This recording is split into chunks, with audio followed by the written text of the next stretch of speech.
Hello students, आइए देखते हैं चैप्टर 1 की चौथी टॉपिक वर्की सहायता साधन के बारे में। तो आइए ध्यान से इसको समझें आप। वर्की में सहायता साधन कौन कौन है जिनके हेल्प से हमें वर्गीकरण करने में आसानी होती है, इनके बारे में देखते हैं। जीवों की पहचान के लिए एक गहन तथा आधुनिक उपकरणों से संसाधित प्रयोगशाला और प्रयोगशाला के बाहर के पर्यावरण के अध्ययन की आवश्यकता होती है। ठीक है, तो जीवों के पहचान के लिए किसकी जरूरत है? तो जीवों के पहचान के लिए एक गहन तथा आधुनिक उपकरणों से संसाधित प्रयोगशाला चाहिए और प्रयोगशाला के बाहर के पर्यावरण के अध्ययन की भी आवश्यकता होती है। ठीक है, एक फुल डेवलप आधुनिक उपकरणों से सुसज्जित प्रयोगशाला के अलावा आपको पर्यावरण के भी अध्ययन की आवश्यकता होती है। आपको बाहर भी जाना पड़ेगा जीवों के अध्ययन और पहचान के लिए। ठीक है, तो जीवों की पहचान के लिए एक गहन तथा आधुनिक उपकरणों से संसाधित प्रयोगशाला और प्रयोगशाला के बाहर के पर्यावरण के अध्ययन की आवश्यकता होती है। पौधों तथा प्राणियों के वास्तविक नमूने एकत्र करने की आवश्यकता होती है। पौधे और प्राणियों के वास्तविक नमूनों को इकट्ठा करने की आवश्यकता होती है। ये वर्की अध्ययन के मुख्य स्रोत होते हैं। पौधे और प्राणियों के जो नमूने होते हैं, वास्तविक नमूने होते हैं, यही वर्की अध्ययन के मुख्य स्रोत होते हैं। ये अध्ययन के लिए मौलिक और वर्गीकरण विज्ञान के परीक्षण के लिए आवश्यक है। ठीक है, पौधे और प्राणियों के वास्तविक नमूने अध्ययन के मौलिक तथा वर्गीकरण विज्ञान के प्रशिक्षण के लिए आवश्यक है। इनका उपयोग जीवों के वर्गीकरण में किया जाता है। इनका यूज जो है जीवों के वर्गीकरण में किया जाता है। जो भी सूचनाएं एकत्र की जाती हैं उन्हें नमूने सहित संचित कर लेते हैं। तो जो भी आपको सूचनाएं मिलेगी उनको नमूने सहित क्या करते हैं? स्टोर कर लेते हैं, संचित कर लेते हैं। कुछ मामलों में नमूने को भविष्य के अध्ययन के लिए परिचित कर लेते हैं। ठीक है, तो कुछ मामलों में नमूनों को क्या करते हैं? फ्यूचर के स्टडी के लिए परिचित कर लेते हैं, स्टोर कर लेते हैं। जीव विज्ञानियों ने सूचना सहित नमूनों को संचय करने, उन्हें परिचित करने की कुछ विधियों तथा तकनीक विकसित की है। ठीक है, तो जीव वैज्ञानिकों ने सूचना सहित नमूनों को संचय करने, उन्हें परिचित करने की कुछ विधियां और तकनीक विकसित की है। ठीक है, उनमें से कुछ का यहाँ पे वर्णन किया गया है जो आपको इन सहायता साधनों को उपयोग करने में सहायक होंगे। ठीक है, तो आप देख रहे हैं कि जीव वैज्ञानिकों ने सूचना सहित नमूने को संचय करने, उन्हें परिचित करने की कुछ विधियों और तकनीक विकसित की है। उन विधियों के बारे में आपको जानकारी दी जाएगी। तो आइए उन विधियों के बारे में देखते हैं। तो पहला तरीका है सूचना स्टोर करने का, वह है हर्बेरियम। हर्बेरियम देखें ध्यान से। हर्बेरियम क्या होता है? वनस्पति संग्रहालय में पौधों को एकत्र नमूनों को कागज के शीट पर सुखाकर दबाकर परिचित करते हैं। ठीक है, जो वनस्पतिक संग्रहालय है, बॉटनिकल लैब है, वहां पे पौधे के नमूनों को कागज के शीट पर सुखाया जाता है, दबाकर उसे स्टोर किया जाता है। उसी को क्या कहते हैं? हर्बेरियम कहते हैं। इन शीट को विश्वव्यापी मान्य वर्गीकरण प्रणाली के अनुसार व्यवस्थित करते हैं। जिसने आपने कागज के नमूनों, कागज पर पौधे के नमूने को आपने सुखाकर दबाकर परिचित कर लिए हैं, अब उसका नामकरण करते हैं। और वह नामकरण कैसे करेंगे? विश्वव्यापी मान्य वर्गीकरण प्रणाली के अनुसार उसका नामकरण करेंगे। ये नमूने सूचना सहित भविष्य में अध्ययन के लिए वनस्पति संग्रहालय में सुरक्षित रखे जाते हैं। ठीक है, तो जो नमूने हैं उनको फ्यूचर के लिए बॉटनिकल लैब में रख लिया जाता है, स्टोर कर लिया जाता है। हर्बेरियम की शीट पर एक लेबल लगा दिया जाता है। इस लेबल पर पौधों को एकत्र करने की तिथि, ठीक है, पौधे कब इकट्ठा किए गए थे उसकी तिथि डालते हैं, स्थान डालते हैं। पौधे के इंग्लिश में स्थानीय और वैज्ञानिक नाम लिखते हैं। पौधे का कुल एकत्र करने वाले का नाम, यह सारी चीजें उस शीट पर लिखा जाता है। ठीक है, हर्बेरियम वर्की अध्ययन के लिए तत्काल संदर्भ तंत्र उपलब्ध कराता है। हर्बेरियम जो है वह वर्की अध्ययन के लिए तुरंत तत्काल संदर्भ तंत्र उपलब्ध कराता है। ठीक है, तो आप देख रहे हैं कि जीव वैज्ञानिकों ने सूचना सहित नमूनों को संचय करने तथा उन्हें परीक्षित करने की कुछ विधियां और तकनीक विकसित की है। उनमें से कुछ का वर्णन यहाँ पर किया गया है जो आपको इन सहायता साधनों को उपयोग करने में सहायता करेंगे। जैसे पहला है हर्बेरियम। हर्बेरियम में आपने देखा कि वनस्पति संग्रहालय में पौधों को एकत्र नमूनों को कागज के शीट पर सुखाकर दबाकर परीक्षित करते हैं। इन शीटों को विश्वव्यापी मान्य वर्गीकरण प्रणाली के अनुसार व्यवस्थित करते हैं। ये नमूने सूचना सहित भविष्य में अध्ययन के लिए वनस्पतिक संग्रहालय में रखे जाते हैं। हर्बेरियम की शीट पर एक लेबल लगा दिया जाता है। इस लेबल पर पौधों को एकत्र करने की तिथि, स्थान, पौधे का इंग्लिश, स्थानीय और वैज्ञानिक नाम, कुल एकत्र करने वाले का नाम आदि लिखा जाता है। ठीक है। हर्बेरियम वर्की अध्ययन के लिए तत्काल संदर्भ तंत्र उपलब्ध कराता है। हर्बेरियम जो है वह वर्की अध्ययन के लिए तत्काल संदर्भ तंत्र उपलब्ध कराता है। दूसरा जो तरीका है अध्ययन का वह है आपका वनस्पतिक उद्यान, बॉटनिकल गार्डन। ठीक है। तो वनस्पतिक उद्यान के बारे में देखें। वनस्पतिक उद्यान, बॉटनिकल गार्डन, इन विशिष्ट उद्यानों में संदर्भ के लिए जीवित पौधों का संग्रहण होता है। ठीक है। जो अभी आपने पढ़ा हर्बेरियम के बारे में, तो देखें ध्यान से, यह वनस्पतिक संग्रहालय में पौधों को एकत्रित नमूने को दिखाया गया है। हर्बेरियम शीट बना के यहाँ पे आप देख रहे हैं लैब में रखा गया है। जब भी जरूरत होगी तुरंत संदर्भ के रूप में इसका यूज कर लेंगे। ठीक है। दूसरा जो तरीका है वह है वनस्पतिक उद्यान, बॉटनिकल गार्डन, जहाँ पे जीवित पौधों का अध्ययन होता है। ठीक है। इन विशिष्ट उद्यानों में संदर्भ के लिए जीवित पौधों का संग्रहण होता है।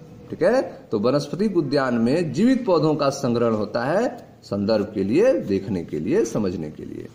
ठीक है। इन विशिष्ट उद्यानों में संदर्भ के लिए जीवित पौधों का संग्रहण होता है। इन उद्यानों में पौधे की स्पीसीज को पहचान के लिए उगाया जाता है। उद्यानों में पौधे की जातियों को, स्पीसीज को पहचान के लिए उगाया जाता है और प्रत्येक पौधे पर लेबल लगा रहता है जिस पर वानस्पतिक वैज्ञानिक नाम और उसके कुल का नाम लिखा रहता है। ठीक है। तो आप देख रहे हैं कि बॉटनिकल गार्डन में जीवित पौधों का संग्रहण होता है और इन उद्यानों में पौधे की स्पीसीज की पहचान के लिए उगाया जाता है। पौधों को क्यों उगाया जाता है? पौधों की स्पीसीज को पहचान के लिए उगाया जाता है और पौधे पर लेबल लगा रहता है जिस पर उसका वनस्पतिक वैज्ञानिक नाम और उसके कुल का नाम लिखा रहता है। ठीक है।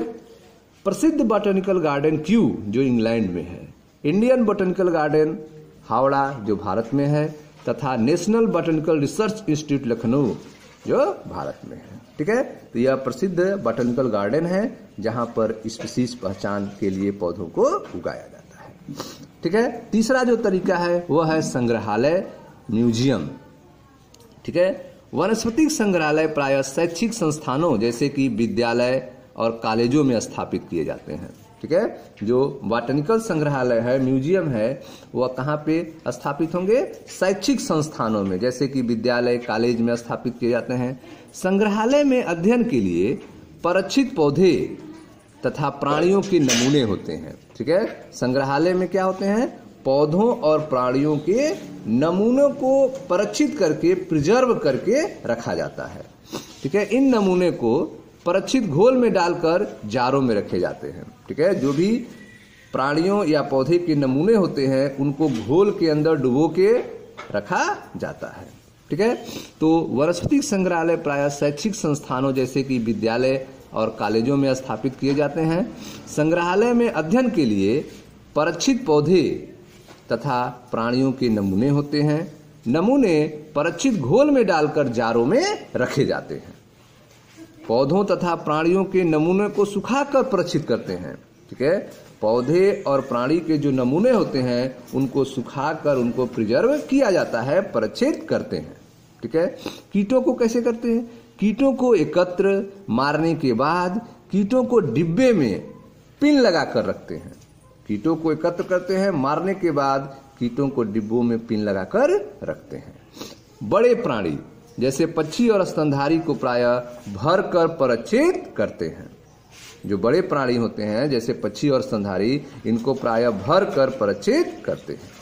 संग्रहालय में प्रायः प्राणियों के कंकाल भी रखे जाते हैं। ठीक है, म्यूजियम में प्राणियों के कंकाल, बोन्स को भी रखे जाते हैं। ठीक है, तो यह म्यूजियम हो गया आपका। अब है आपका चौथा प्राणी उपवन अथवा चिड़ियाघर, जिसे जूलॉजिकल पार्क कहते हैं। इन उपवनों में अधिकांशतः वन्य आवासी जीवित प्राणी रखे जाते हैं। प्राणी उपवन में जो वन्य आवासी हैं, जो वनों में रहने वाले हैं, उन जीवित प्राणियों को यहाँ पर रखा जाता है। इन उपवनों में अधिकांशतः वन्य आवासी जीवित प्राणी रखे जाते हैं। इनमें, ठीक है, इनसे हमें वन्य जीवों की, मानव की देखरेख में, ठीक है, इनसे हमें वन्य जीवों की मानव की देखरेख में आहार, प्रकृति, व्यवहार को सीखने का अवसर प्राप्त होता है। ठीक है, तो आप देख रहे हैं वन्य जीवों की मानव के देखरेख में इनकी आहार प्रकृति क्या है, इनका व्यवहार क्या है, यह सीखने का अवसर प्राप्त होता है। जहां तक संभव होता है प्राणी उपवनों में विभिन्न प्राणी उपलब्ध कराए जाते हैं। ठीक है, तो जहां तक संभव है ठीक है, जूलॉजिकल पार्क में विभिन्न प्राणियों को उपलब्ध कराया जाता है।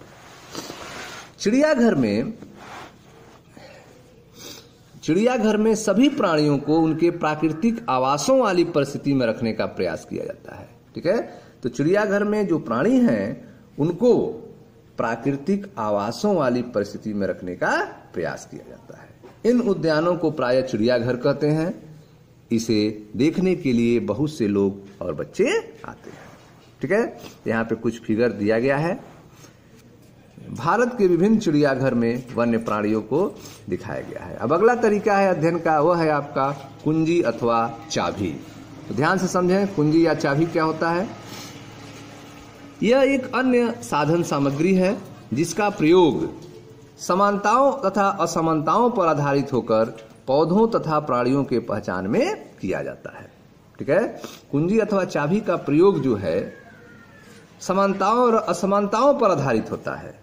इसका प्रयोग समानताओं तथा असमानताओं पर आधारित होकर पौधे और प्राणियों के पहचान में कुंजी का उपयोग किया जाता है। यह कुंजी विपर्यासी लक्षण, ठीक है, यह कुंजी जो है वह विपर्यासी लक्षणों जो प्रायः जोड़ों में, युग्मों में, जिन्हें युग्मित कहते हैं, के आधार पर होता है। ठीक है, यह कुंजी जो है वह विपर्यासी लक्षणों को प्रायः जोड़ों में, युग्मों में, जिन्हें युग्मित कहते हैं, के आधार पर की जाती है। कुंजी दो विपरीत विकल्पों को चुनने को दिखाती है। कुंजी जो है वह दो विपरीत विकल्पों को चुनने को दिखाती है। इसके परिणाम स्वरूप एक को मान्यता और दूसरे को अमान्यता प्राप्त होती है। ठीक है, तो कुंजी और चाबी क्या होता है, यह भी एक अन्य साधन सामग्री है जिसका प्रयोग समानताओं तथा असमानताओं पर आधारित होकर पौधे तथा प्राणियों के पहचान में किया जाता है। यह कुंजी विपर्यासी लक्षणों, विपरीत लक्षणों जो प्रायः जोड़ों, जिन्हें युग्मित कहते हैं, के आधार पर होता है। कुंजी दो विपरीत विकल्पों को चुनने को दिखाती है। इसके परिणाम स्वरूप एक को मान्यता और दूसरे को अमान्यता प्राप्त होता है। कुंजी के प्रत्येक कथन मार्गदर्शन का कार्य करता है। ठीक है, कुंजी में जो कथन होता है, कुंजी में प्रत्येक कथन जो है वह मार्गदर्शन का कार्य करता है। पहचानने के लिए प्रत्येक वर्ग की संवर्ग, पहचानने के लिए प्रत्येक वर्ग की संवर्ग, जैसे कि कुल, वंश, जात के लिए अलग वर्ग की कुंजी की आवश्यकता होती है। ठीक है, तो आप देख रहे हैं कि कुल के लिए, वंश के लिए, जात के लिए अलग अलग वर्ग की कुंजी की आवश्यकता होती है। एक ही कुंजी से अध्ययन नहीं किया जा सकता है। ठीक है, तो कुंजी में प्रत्येक कथन मार्गदर्शन का कार्य करता है। पहचानने के लिए प्रत्येक वर्ग की संवर्ग, जैसे कि कुल, वंश, जात के लिए अलग अलग वर्ग की कुंजी की आवश्यकता होती है। आगे देखें, विस्तृत वर्णन। विस्तृत वर्णन को लिखने के लिए, ठीक है, विस्तृत वर्णन को लिखने के लिए नियम पुस्तिका से मैनुअल कहते हैं। मोनोग्राफ, मोनोग्राफ क्या होता है, पुस्तक जिसमें एक विषय पर विस्तृत जानकारी हो, उसे मोनोग्राफ कहते हैं। तथा सूची पत्र अर्थात कैटलॉग अन्य माध्यम है। इसके अतिरिक्त यह सही पहचान में भी सहायता करते हैं। ठीक है, तो अगर विस्तृत वर्णन करना चाहते हैं तो इसके लिए आपको नियम पुस्तिका, मोनोग्राफ और सूची पत्र अन्य माध्यम है, इनका भी उपयोग करना होगा। ठीक है। फ्लोरा जो है वह पुस्तकों में किसी क्षेत्र के पौधों तथा उसके वास स्थान के विषय में जानकारी देता है। फ्लोरा जो है वह किसी क्षेत्र के पौधे और उसके वास स्थान के बारे में जानकारी देता है।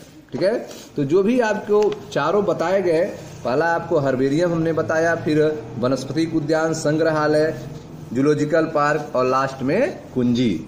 इसके अलावा विस्तृत वर्णन को लिखने के लिए आपको नियम पुस्तिका, मोनोग्राफ और सूची पत्र अन्य माध्यम है जिनका उपयोग कर सकते हैं।